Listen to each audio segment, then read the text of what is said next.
might be good. You can tell by the way that it is.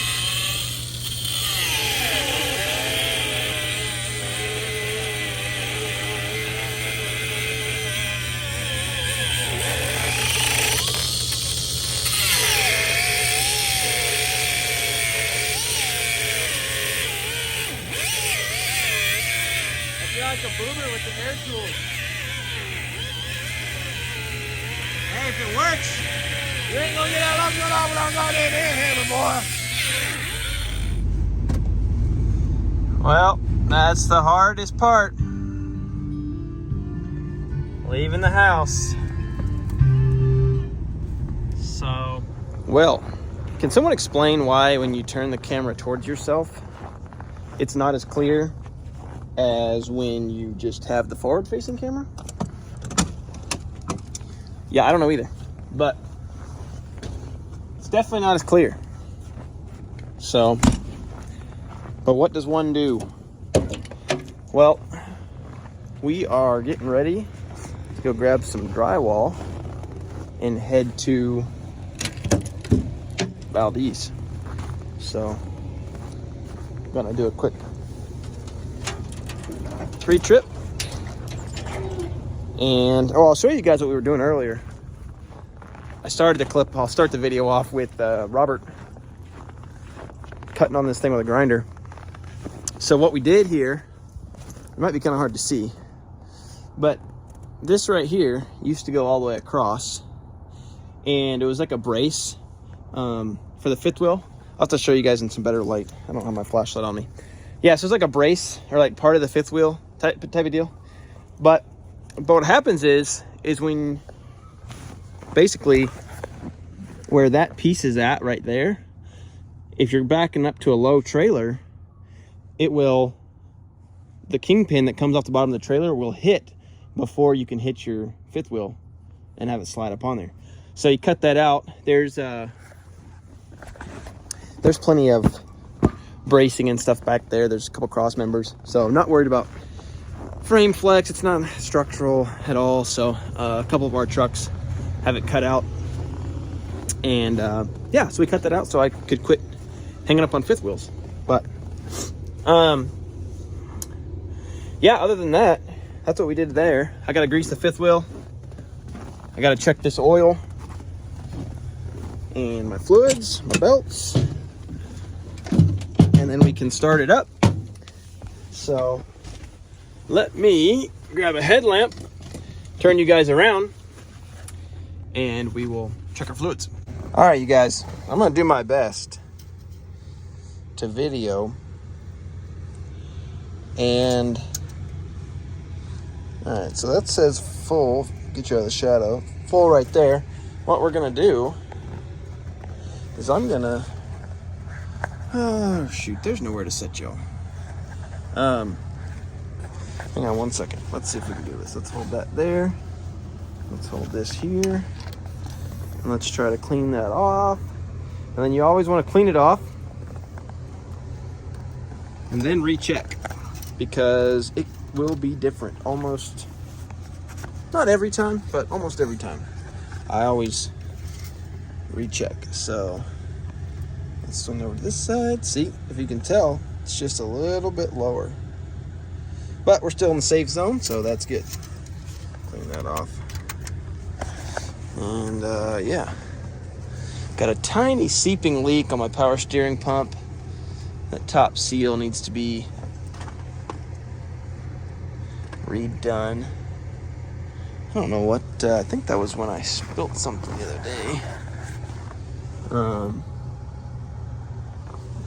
But we're gonna check that really quick. It's kind of a pain to get up in here. Check our power steering. Some guys may not check this every trip, but I like to, if I can, because well, steering is important. And while you don't have to have powered steering, yeah, so see, that is a little low. So we'll add a little bit to that. I think we might have to Oh, we might have a loose fitting here. Let me see. I'm gonna do some investigation. Might be able to tighten up that fitting. We'll go from there. I will let you guys know. It might just be from where because I poured some out the other night, but I'm gonna come back to that in a second once I have both hands. But let's climb all the way up here since we don't have a sight glass. Let's check our coolant. And let's see. Yeah, I don't know if you guys can see that. Probably can't but yeah, we're good. Truck's still a little warm from being ran earlier. So, go ahead and check some belts while we're up here. Those are less than 3/4 of an inch of play. Everything else looks satisfactory. So, clear some snow out of these horns, but they're probably not going to work anyway. But the covers, I had one cover fall off, so I only had 3 covers, and I thought it looked really dumb, so I got rid of them. But now the horns get plugged with snow. All right, I'm gonna meet back up with you guys in a minute. We'll get this thing. Let's fire this thing up real quick. Good enough to fire up. Check that. And, oh, it'd probably help if we had a key. So,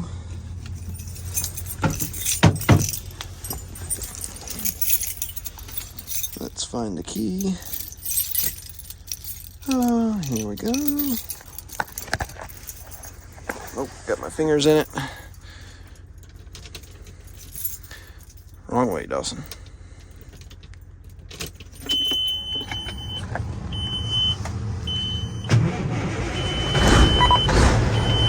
There we go. Get some lights. Idle her up. Got good oil pressure there. So yeah, I'm gonna go check out that power steering leak, see if I can tighten that hose up, if that's what it is. If not, it might be that seal. Either way, we'll top her off and ride it up. And yeah. Well, guys, I swear, no matter how many times I do it, I always get grease on myself when it comes to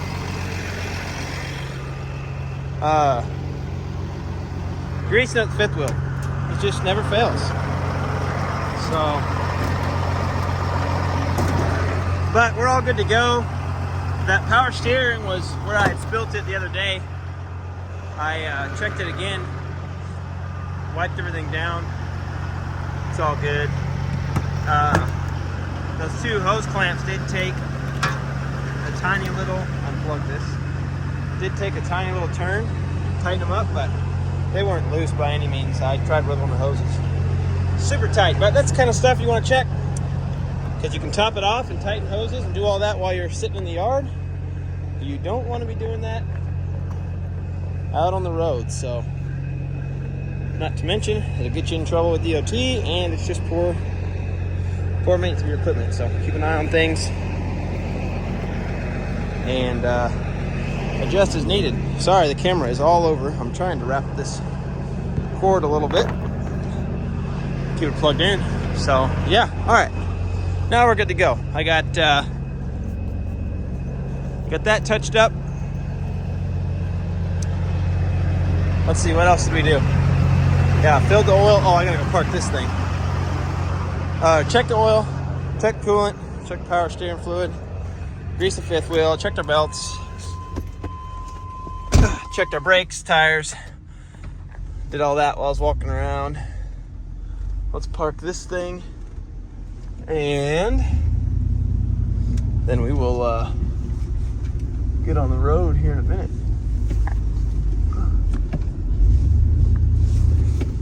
So, let's see. I'm gonna turn this headlamp off so that doesn't blind everybody. I guess I should leave my running lights on so I can see Oh, real close to the plow truck there, but we made it. Let's just get back in here. Tucked out of the way. All right. That's that. Lights off. Screwdriver hidden. And let's get covered in snow getting out of here. Yeah, not too bad. Maybe a little bit bad. We'll see.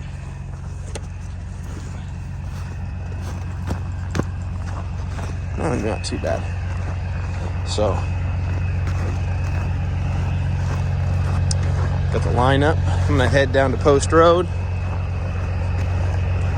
pick up my trailer, load of drywall, and hit the road. We'll see you guys down at Post. Got the trailer picked up just down the road there. Forgot to check and see. There's a couple things that I think are in here. Yep, good to go. All right, just want to make sure there's some screws that are going with this. Got a load of drywall. Not too much about it. Just a pretty simple load. 2 cases of mud. And it's cold, that's why I got some insulation on that mud, so see how that does. Should do fine. Got 4 straps up here. Yeah, trailer checks out. Everything's good to go. I was on the phone, so I was gonna give you guys a video picking it up, you know, and hooking up and go through all that process with you, but I was on the phone, so that didn't happen, but we're hooked up. It is, let's see, 7:30. So let's head north and try to get some decent footage of the road.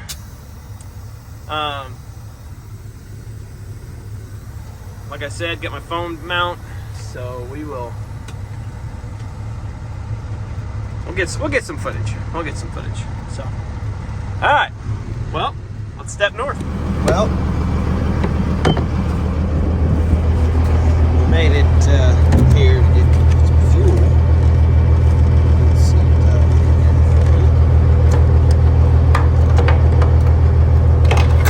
Set that over there.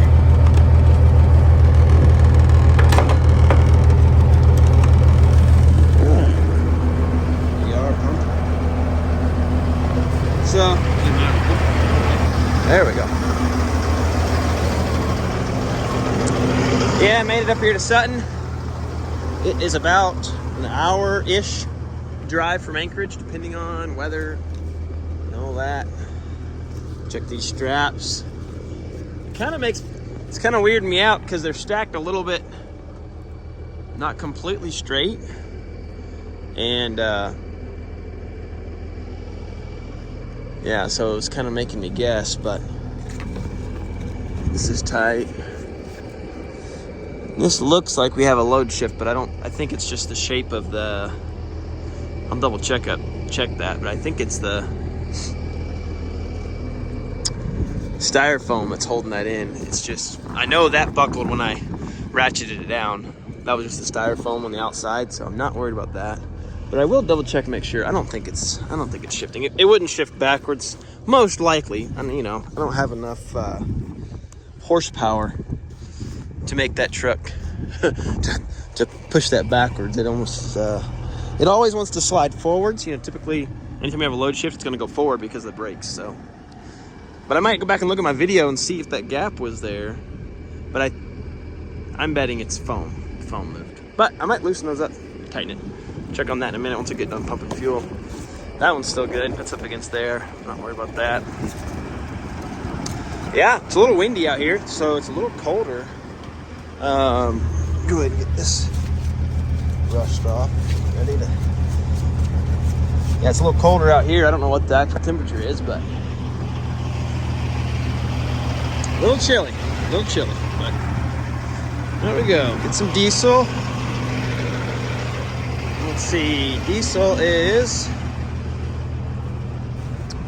I don't know if y'all can read that, but 335. Yeah, 335. So, yeah, not bad. Let's get filled up and yeah, get out of here. So I'll talk to you guys in a minute. All right, guys, so fixed this a little bit. I moved this strap here instead of here because it was in the middle.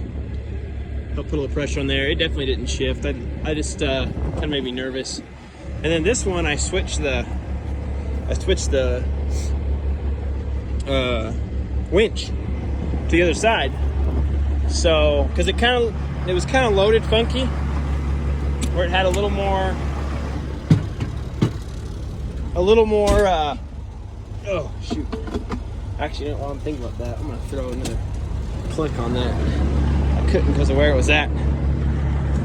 It was loaded slightly crooked, and then the other issue I had with it was all the winches were down one side, which 8 times out of 10 isn't going to be a problem. But sometimes, oh yeah, that's good. Sometimes it's nice for the peace of mind to alternate one so that your pressure's pulling from a little different direction. So there's no excuse, in my opinion, no real excuse for unsecured load, especially if you stopped and found something that you don't like and then you keep driving with it like that. So yeah, there is no real excuse in my opinion for that. But hang on, let me turn you guys. Okay, probably should move y'all away from the steering wheel, but anyway. So like I was saying, if you find something that's concerning and you just roll with it, I don't know, man. I'm not saying I couldn't make a mistake, because I have, and I've had stuff shift on me or whatever, but there's just really not an excuse for it. Even like if it's my own fault, there's just not an excuse for it. You can always throw another strap. You can always throw another chain. Get a bigger strap, bigger chain. Alternate your winches. Man, I forgot my driving shoes again. I took them with me on vacation to wear on the airplane and stuff. And here I am forgetting them again to bring them back and put back in the truck. So, anyway, yeah, we're all strapped down. We're good to go. So, I'm pretty confident in that. I'll still check it again, a little ways up the road. We got our lights on. Everything's Gucci. Full of fuel. $500 something worth of diesel later. We are, yeah, we're good to go. So, I'm gonna get some new lights in here, some red lights, I think. Only the passenger side one works, so. But I think Robert wanted some lights too, so I was gonna wait and we were gonna try to order some and get them all shipped out on the same ticket, So, anyway, all right, I'm gonna drive and I'll get you guys some footage here in a minute. Just driving, maybe we'll go through the twisties on the camera. See.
way down.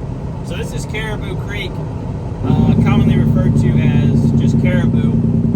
It's about mile 108, 107 on the Glen Highway.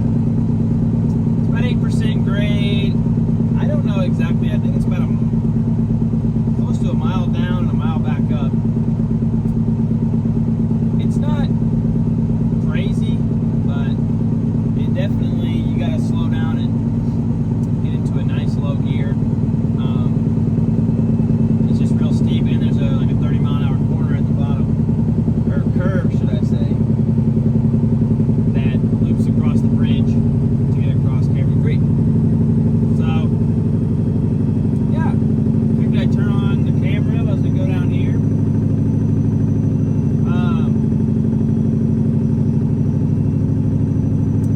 So I figured I'd hit a couple like smaller details. Sometimes I'll say, you know, my truck, my trailer, my load, this and that.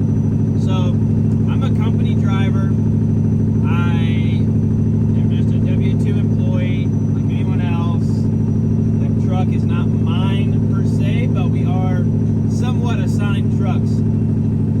If the need arises, someone else will drive my truck, like while I was out of town. Or if my truck goes down, I'll drive a different one so that I can stay busy. But for the most part, we are assigned our own trucks. And then, yeah, we have, you know, a bunch of company trailers, or we have customer trailers that we haul. I don't, you know, I don't personally own any trailers, but if I say my trailer, it's just like my trailer for the day or the night. So it works out pretty good. I mean, this is the first and only driving job that I've had, but I mean, it's great. It's about as close to being an owner-operator as I think you can probably get. As far as the pay is good, they really take care of you. We pitch in sometimes if we need to help, you know, work on a truck. And like I said, you know, it's pretty much assigned trucks. They're not going to change it up on you. You know, the boss, he doesn't micromanage as long as you're doing your job. You know, he's happy. So that's what I try to do for the most part. Just do my job, and yeah, he doesn't bother me if I don't cause an issue. So yeah, it's pretty chill. Like I said, about as close as you can get probably to being an owner-operator without being an owner-operator. So yeah, it's nice, you know, no real headaches. It's great. So yeah, that's how the trucks work at CAP. They're all owned by the company, but we do kind of have assigned trucks. So schedule-wise, it's all over the place. You know, we got a couple guys that kind of run the same schedule. I do not have a schedule. It's pretty much do whatever, whenever, which is honestly kind of the way I like it. It's really weird to say, but you know, I hate having a real regimented schedule.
do their full 10-hour reset on the road. I prefer to try to time my trips to where I can do my reset in the house, because it's just too small of a state to be doing a 10-hour reset out on the road. So,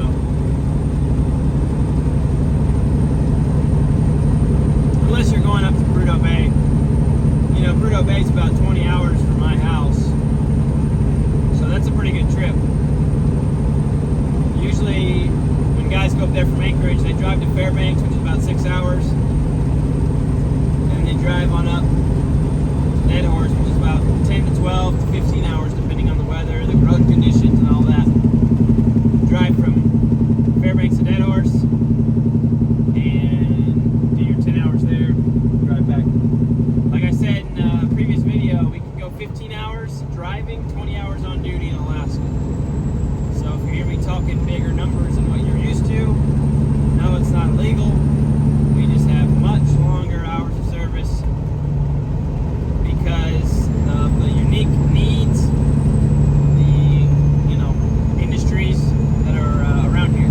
So 15 hours on duty, 20 hours, or 15 hours driving, 20 hours on duty, excuse me. So yeah. Alright, well, hopefully this audio turned out alright. I'll quit yelling at you, and we will keep scooting north.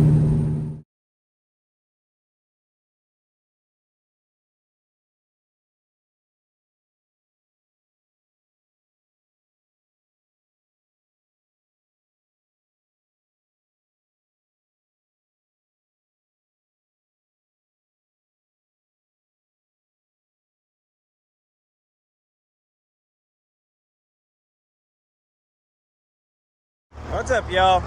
We made it. Down here in Valdez, about 22 degrees. Yes, sir. So, gonna catch some shut-eye and go unload in the morning.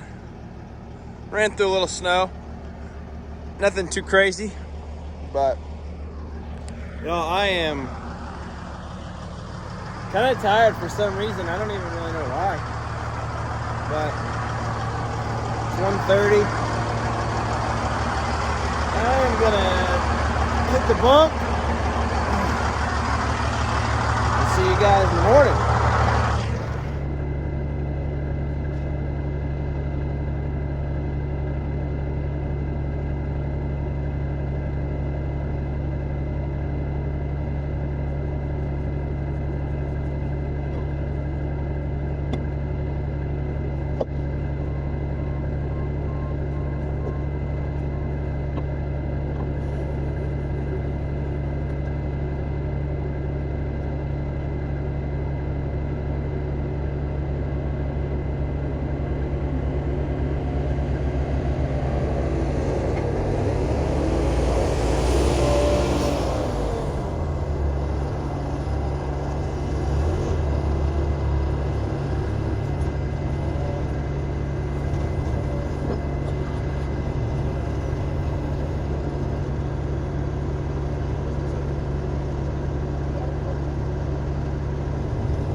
just like that, we are loaded. Unloaded. Had Pino on the lift. Great guy. A good lift operator. Yeah, love when it comes off like that. Nice and easy. No hiccups. So Bert called. He wants me to roll over and look at a lift that needs to go back to Anchorage and see if I should try to get it on this trailer or if we can piece it together with another step deck load we got going back to Anchorage tomorrow. So I'm gonna go look at it. I don't really want to load it right now, but if I have to, I have to. So ain't no big thing. You know what I mean? So yeah, I'm gonna run over here to the, I think it's the museum is where it's at. So we'll roll over there. Probably just put some eyes on it. Maybe throw a measuring tape on it and just see what we think. Because most likely it can go from its flatbed. It's just going to be a matter of finding a dock to load it on right now. I'm not sure how that's going to work out, but we'll go look at it and go from there. So, yeah, I'll talk to you guys in a minute.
Update.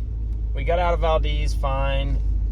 We didn't end up finding that telehandler because it was parked behind a building and nobody knew which one we were talking about, but long story short, they got on the phone, let us know where it's at, so I'll grab that tomorrow. I didn't video anymore the rest of the day because I picked up a wrecked vehicle in Glen Allen that was a double fatality, and obviously not gonna film that, and just didn't really feel like filming after that, even just like of anything. Really sucks. So, but we got the car back home for the family, so they can get stuff out of it and whatnot. So that was the rest of that trip. I'll probably end this video off here. I'm headed home for a little bit. Probably head out early in the morning. Not sure if I'll film or not. I might. I'm gonna leave probably 3 a.m. or something. So we shall see. We got step deck going down with some dumpsters and a few other things. So you guys have a great one. Remember to like and subscribe. If If you guys can, we're trying to hit 500 subscribers. That's like the first milestone.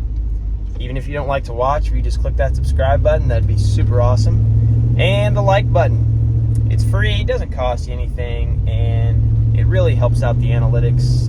It pushes the channel further, supposedly according to YouTube. So if you guys could hit that subscribe button and like button, I would greatly appreciate it. So anyways, I'm gonna get home to the wife and kids, eat some dinner, hang out with them, get some sleep. We'll see you guys in the next one.